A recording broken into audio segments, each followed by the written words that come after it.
Hello guys, welcome back to the channel. र आज हामीसँग छ iPhone 15 र मैले यो फोन युज गरेको अलमोस्ट 1 वीक भयो र यो हो iPhone 15 को रिभ्यू। ल सुरु गरौँ है त।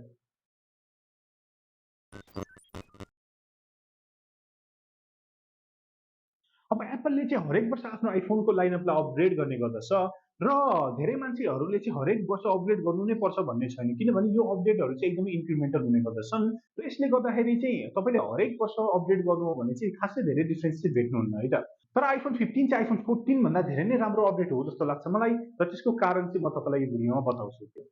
अब सुरुमा कुरा गरौँ iPhone 15 को डिजाइनको बारेमा। तपाईँले मेरो हातमा देखि नै रहनु भयो कि सर कि मसँग iPhone 15 चाहिँ पिङ्क कलरमा छ भनेर, र योपालि चाहिँ यिनीहरूको कलर चाहिँ एकदमै एस्थेटिक वास्ट आउट रहेको छ है त। यो पिङ्क कलर भए तापनि अब अलिकति व्हाइट व्हाइट जस्तो नै देखिन्छ र अब यो कलर मात्र नभएर एप्पलले iPhone 15 र 15 प्लस को लागि रिलिज गरेको कलर भनेको चाहिँ पिङ्क, ब्लू, ग्रीन, येलो जस्तो कलरहरू रहेका छन् र कलरहरू चाहिँ धेरै जस्तो चाहिँ व्हाइटै देखिने गर्दछन् है त। तब यिनीहरूको रेल्स मात्र चाहिँ राम्रोसित कलर डिफाइन्ड गरिएको छ है।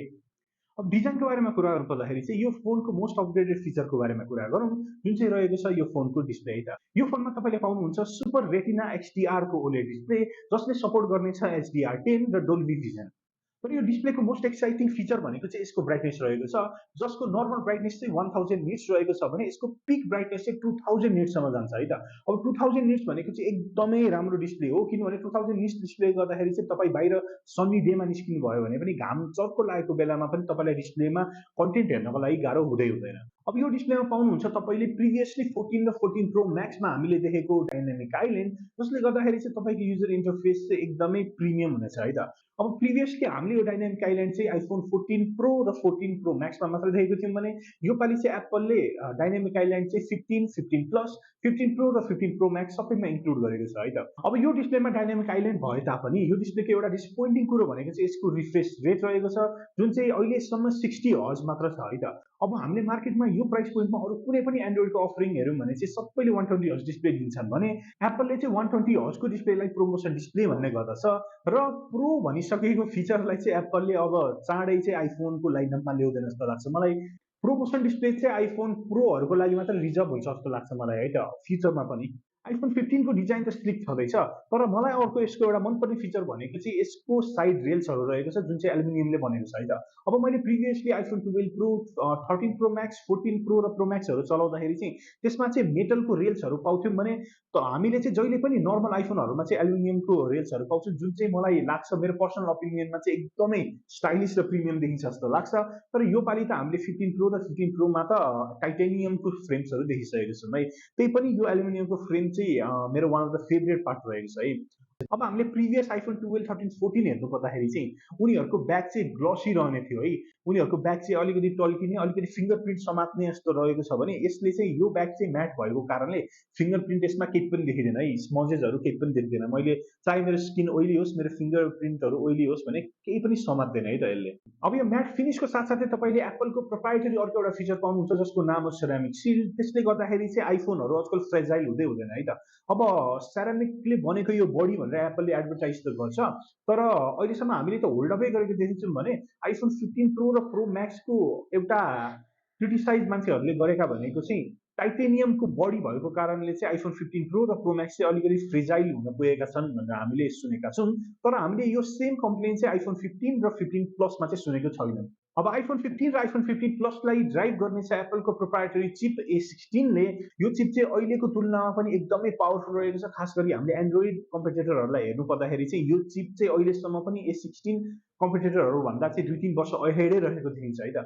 त्यसको साथसाथै चाहिँ एप्पलले भर्खरै सोकेस गरेको छ कि यसको यो चिपमा चाहिँ 5 कोरको जीपीयू उनीहरूले इन्क्लुड गरेको कारणले चाहिँ यसमा चाहिँ AAA टाइटलको गेमहरू मजाले रन हुनेछ भनेर उनीहरूले आफ्नो इभेन्टमा सोकेस गरेका थिए है। अब A16 चाहिँ 4 नैनोमिटरको चिप रहेको छ। अब एप्पलको यो A16 चिप चाहिँ हामीले प्रिभियसली iPhone 14 प्रो र प्रो म्याक्समा देखेका थियौँ भने योपालि एप्पलले चाहिँ आफ्नो iPhone 15 र 15 प्लसलाई प्रिभियस इयरको प्रो फोनहरूको A16 चिप दिएको छ भने यो वर्ष चाहिँ उनीहरूले आफ्नो iPhone 15 प्रो र iPhone 15 प्रो म्याक्सको लागि चाहिँ नयाँ चिप नै इनोभेट गरेका छन्, जसको नाम रहेको छ A17 प्रो भनेर है। अब चिपलाई नै A17 प्रो भनेर बोलाइसकेपछि अर्को नेक्स्ट इयरमा चाहिँ हामीले iPhone 16मा चाहिँ A17 प्रो देख्दैनौँ जस्तो लाग्छ। त्यो A17 Pro को अलिकति डम्प डाउन भर्जन चाहिँ A17 हुनेछ, त्यो चाहिँ उनीहरूले इन्क्लुड गरेका छन् जस्तो लाग्छ मलाई। अब A16 भए पनि A17 भए पनि तपाईँ एउटा नर्मल युजर हुनुहुन्छ भने चाहिँ तपाईँले यो फोनमा कुनै पनि ल्याग भेट्नुहुन्न, तपाईँले नोटिसै गर्नुहुन्न A16 चलाउनु भए पनि A17 Pro चलाउनु भए पनि। अब कुरा गरौँ यो फोनको one of the most anticipated feature र एप्पलले चाहिँ भर्खरै एन्ड्रोइडसँग क्याचअप गरेर ल्याएको फिचर जुन चाहिँ USB टाइप सी रहेको छ है त। हो, तपाईँले फर द फर्स्ट टाइम आइफोनहरूमा पाउनुहुन्छ अब USB टाइप सी, तर आइफोन 15 मा भएको USB टाइप सी चाहिँ तपाईँले स्पेसिफिकेसन्सहरू सुन्नु हो भने चाहिँ अलिकति डिसपोइन्टिङ लाग्छ है त। किनभने एप्पलले आफ्नो आइफोन 15 र 15 प्लसमा इन्क्लुड गरेको छ USB टाइप सी, तर त्यसको फिचर चाहिँ USB 2.0 को मात्र रहेको छ है। अब USB 2.0 भनेको चाहिँ एउटा पुरानो प्रोटोकल हो जसको स्पिड चाहिँ 480 Mbps मा क्याप भएको छ है। अब हामीले आज मार्केटमा हेर्नु पर्दाखेरि चाहिँ USB 3.0 चाहिँ एकदमै नर्मल भइसकेको छ भने USB 4.0 पनि रिलिज हुँदैछ बिस्तारै। तर आइफोन 15 प्रोलाई चाहिँ उनीहरूले USB 3.0 दिएर आइफोन 15 र आइफोन 15 प्लसलाई चाहिँ USB 2.0, जसले गर्दाखेरि चाहिँ तपाईँले यसमा भिडियो खिच्नु हो भने, अब त यसमा त क्यामेरा पनि अपग्रेड भइसकेको छ है, भिडियोहरू फोटोहरू खिच्नु हो भने तपाईँसँग टेन्स अफ जिबीहरूको फोटो छ भने चाहिँ तपाईँले पीसी अथवा म्याकमा यसलाई वायरली कनेक्ट गरेर ट्रान्सफर गर्न खोज्नु हो भने चाहिँ तपाईँले USB 2.0 को मात्र स्पिड पाउनुहुन्छ, जसले गर्दाखेरि चाहिँ अलिकति ह्यासल जस्तो लाग्छ है त। तर नेभरदलेस चेन्ज भनेको राम्रो कुरो हो र एप्पलले यो कोड चेन्ज गर्नु चाहिँ एकदमै बेस्ट डिसिजन रहेको छ। अब यो उनीहरूलाई जबरजस्ती गर्न लाएको त हो, अब चेन्ज भनेको जहिले पनि राम्रो हुने गर्दछ र चाहे यो इयुले गरेर जबरजस्ती एप्पललाई चेन्ज गर्न लाएको भए पनि एप्पलले यो चेन्ज गर्नु भनेको धेरै नै ठुलो कुरो हो र यो चेन्जले गर्दाखेरि चाहिँ एप्पल अब डिफ्रेन्ट टाइप सी एक्सेसरिजहरूसँग कम्प्याटेबल हुन जान्छ है त। जस्तै कि तपाईँले अब यो पोर्टलाई युज गर्न सक्नुहुन्छ एज अ डिस्प्ले पोर्ट भनेपछि तपाईँको मोनिटरले टाइप सी सपोर्ट गर्छ भने चाहिँ तपाईँले आफ्नो मोनिटरमा यो आइफोन जोडेर मिरर गरेर चाहिँ गेम सेमहरू खेल्न सक्नुहुन्छ है अभियसली। अब यो फोनमा पाउनुहुन्छ तपाईँले a single pair of camera, जसको बारेमा हामी अहिले डिटेलमा कुरा गरि नै हाल्छौँ, र यसको ब्याट्री चाहिँ 3349 mAh को रहेको छ र यसको चार्जिङ स्पिडहरू हेर्नु पर्दाखेरि चाहिँ 9 to 5 म्याकले रिपोर्ट दिएको अनुसार चाहिँ कुनै कुनै आइफोनहरूले चाहिँ 35 वाटसम्मको चार्जिङ सपोर्ट गर्छन् भनेर हामीले सुनेका छौँ है त।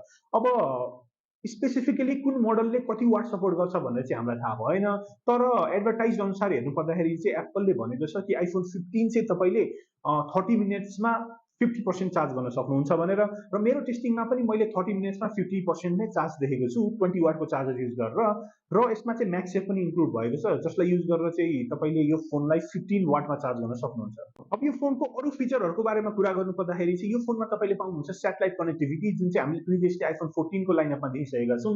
यो फोनमा तपाईँले पाउनुहुन्छ face ID, dynamic island, Bluetooth 5.3, iOS 17, IP68 water resistant certification, र यो फोन चाहिँ तपाईँले 128 to 56 र 512 GB मा चाहिँ पर्चेज गर्न सक्नुहुन्छ।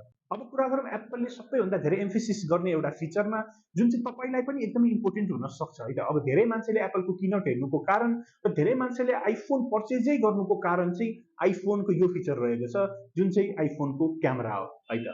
अब एप्पलले आफ्नो आइफोनको प्रेडेसेसरलाई पछाडि छोडेर यो आइफोन 15 मा इन्ट्रोड्युस गरेको छ एउटा 48 मेगापिक्सलको क्यामेरा, जसको स्पेसिफिकेसन्स चाहिँ एकदमै राम्रो रहेको छ। हामीले किनोटमा देखे अनुसार चाहिँ यो आइफोन 15 को क्यामेरा चाहिँ एकदमै अपग्रेडेड रहेको छ है त। अब आइफोन 15 प्रो र आइफोन 15 प्रो म्याक्स जस्तै तपाईँले अब नर्मल आइफोनमा पनि पाउन सक्नुहुन्छ 48 मेगापिक्सलको क्यामेरा, जुन चाहिँ प्रिभियसली हामीले प्रो मोडलहरूमा मात्र देखेको थियौँ। अब यो क्यामेराको मेन फिचर रहेको छ यसको पिक्चर क्वालिटीमा है त। अब तपाईँलाई थाहा थियो कि थिएन होला कि धेरै एन्ड्रोइड मेकरहरूले चाहिँ 100-200 मेगापिक्सलको क्यामेरा चाहिँ आफ्नो फोनमा त हाल्थे, तर त्यो क्यामेराले प्रड्युस गर्ने फोटो भनेको चाहिँ युजुअली 12 मेगापिक्सलको मात्र हुने गर्दथ्यो है त। यो चाहिँ कम्पनीहरूले चाहिँ हामीलाई हायर मेगापिक्सलको नम्बर देखाउनको लागि मात्र गर्थ्यो भने एप्पलले यो पालि चाहिँ 48 मेगापिक्सलको क्यामेरा युज गरेर चाहिँ अब युजरहरूले 24 मेगापिक्सलको फोटो खिच्न सक्नुहुन्छ भनेर बताएको छ है त।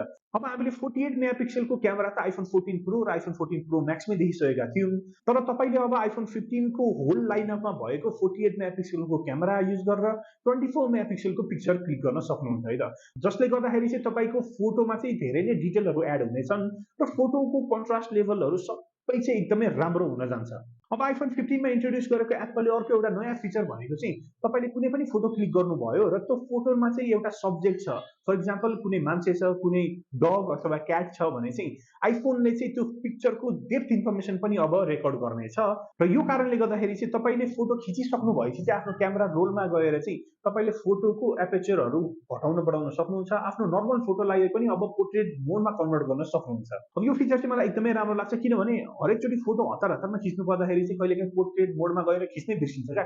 लाइटिङ ब्याकग्राउन्डहरू राम्रो भए पनि, लाइटहरू राम्रो भए पनि हुन्छ नि, हतार हतारमा खिच्दाखेरि चाहिँ म पनि धेरै जसो चाहिँ नर्मल क्यामेराबाट मात्र फोटो खिच्छु र पछि मलाई के रियलाइज हुन्छ भने यो चाहिँ एकदमै राम्रो सेटिङ, राम्रो एकदमै राम्रो ब्याकग्राउन्ड थियो, मैले किन पोर्ट्रेटमा खिचिन होला भन्ने हुन्थ्यो भने अब चाहिँ यो प्रब्लम धेरै मान्छेलाई हुँदैन। 48 मेगापिक्सलको क्यामेराको साथसाथै तपाईँले अब iPhone 15 मा पाउनुहुन्छ 12 मेगापिक्सलको अल्ट्रा वाइड क्यामेरा, जुन चाहिँ प्रिभियस भन्दा धेरै चेन्ज भएको छैन। एप्पलले लास्ट फ्यु इयर्समा आफ्नो आइफोनको क्यामेराको पर्फर्मेन्स चाहिँ एउटा क्याटेगोरीमा इम्प्रुभ गर्दै आएको छ र यो पालि चाहिँ हामीले धेरै नै ह्युज इम्प्रुभमेन्ट देखेको छौँ र त्यो रहेको छ नाइट फोटोग्राफीमा है त। अब एप्पलले क्लेम गरे अनुसार चाहिँ तपाईँको फोटोहरू चाहिँ नाइट टाइममा ब्याड लाइटिङहरूमा पनि एकदमै राम्रो प्रोड्युस हुन्छ भनेर बताएको छ र एप्पलको अनुसार चाहिँ तपाईँले अब iPhone 15 को लाइनअपको क्यामेरा युज गरेर कुनै पनि नाइट फोटोग्राफी गर्नुहुन्छ भने चाहिँ तपाईँको फोटोमा चाहिँ तपाईँले अब धेरै नै एडेड डिटेलहरू पाउनुहुन्छ भने तपाईँले चाहिँ अब आफ्नो साथीभाइहरूको जसको फोटो खिच्नुहुन्छ नि उहाँहरूको चाहिँ स्किन टोन पनि प्रिजर्भ भएको पाउनुहुन्छ है त। नाइट फोटोग्राफीमा चाहिँ धेरै प्रब्लम त्यही नै हुन्थ्यो कि सब्जेक्टको स्किन टोन चाहिँ अलिकति हुन्छ नि नाइट फोटोग्राफीले गर्दाखेरि चाहिँ अप डाउन हुन्थ्यो भने अब चाहिँ एप्पलको अनुसार चाहिँ नाइट फोटोग्राफी गर्नु हुँदाखेरि चाहिँ स्किन टोन पनि प्रिजर्भ हुन्छ भनेर भनेको छ एप्पलले है। अब फ्रन्ट क्यामेराको बारेमा कुरा गर्नु पर्दाखेरि चाहिँ फ्रन्ट क्यामेरा चाहिँ सेमै रहेको छ 12 मेगापिक्सलको क्यामेरा, जुन चाहिँ भिडियो कलहरूको लागि सेल्फीहरूको लागि चाहिँ एकदमै पर्फेक्ट रहेको छ है त। अब हामीलाई चाहिँ अहिलेसम्म कम्प्लेनै आएको छैन कि आइफोन हुन्छ नि 12, 13, 14, 15 कुनैको क्यामेरामा पनि अहिलेसम्म प्रब्लम आएको छैन, खास गरी फ्रन्ट क्यामेरामा, किनभने फ्रन्ट क्यामेरा चाहिँ 12 मेगापिक्सलको युजली इनफ हुन्छ, खास गरी एप्पलको आइओएसको इमेज प्रोसेसिङले गर्दाखेरि। अब यो छ iPhone 15 को रिभ्यू र तपाईँलाई पनि यो फोन पर्चेस गर्न मन छ र यो फोन पर्चेस गरौँ कि नगरौँ भन्ने डिसिजनमा अड्किरहनु भएको छ भने चाहिँ म तपाईँलाई के कुरो भन्न चाहन्छु भने तपाईँसँग प्रिभियसली 2 वर्ष अगाडिदेखिको फोन छ, खास गरी 11, 12, 13 पनि छ भने तपाईँले अपग्रेड गर्न सक्नुहुन्छ, किनभने यो चाहिँ डाइनामिक आइल्यान्डले गर्दाखेरि चाहिँ एकदमै वर्थ इट छ जस्तो लाग्छ मलाई। तर तपाईँले रिसेन्टली 14 किन्नु भएको छ भने चाहिँ अपग्रेड नगर्नु होला डाइनामिक आइल्यान्डको लागि मात्रै है। र अथवा तपाईँ एउटा फोटोजेनिक मान्छे हुनुहुन्छ, तपाईँले फोटो खिचिरहनु पर्ने हुन्छ, टिकटक खिचिरहनु पर्ने हुन्छ, रिल्सहरू बनाइरहनु पर्ने हुन्छ भने चाहिँ यसको 48 मेगापिक्सलको क्यामेरा चाहिँ टोटली वर्थ इट छ जस्तो लाग्छ मलाई है त। अब नेपालको कन्टेक्स्टमा हेर्नु पर्दाखेरि चाहिँ यो फोन चाहिँ अहिले अभाइलेबल छ $14 to $1500 मा, जुन चाहिँ अमेरिकाको प्राइस भन्दा डबलै रहेको छ है त। अमेरिकामा तपाईँले यो फोन चाहिँ $800 मा पर्चेस गर्न सक्नुहुन्छ। अब नेपालमा आएपछि चाहिँ अफकोर्स ड्युटी ट्याक्सहरूले गर्दाखेरि चाहिँ यो फोन महँगो हुन जान्छ। अब यो थियो हाम्रो iPhone 15 को रिभ्यू। तपाईँलाई यो भिडियो मन पर्यो भने चाहिँ लाइक गरिदिनुहोस् होला, मन परेन भने डिसलाइकको बटन त छँदैछ र तपाईँलाई यो फोन पर्चेस गर्न मन छ कि छैन, किन्नुहुन्छ कि किन्नुहुन्न भनेर कमेन्ट गरिदिनुहोस् होला हामीलाई। Thanks for watching guys. For more information you can always visit computingnerd.com, जहाँ चाहिँ हामीले आइफोनहरूको लङ टर्म सर्ट टर्म रिभ्यूहरू पोस्ट गरिरहेका हुन्छौँ। Thanks for watching, see you on the next video.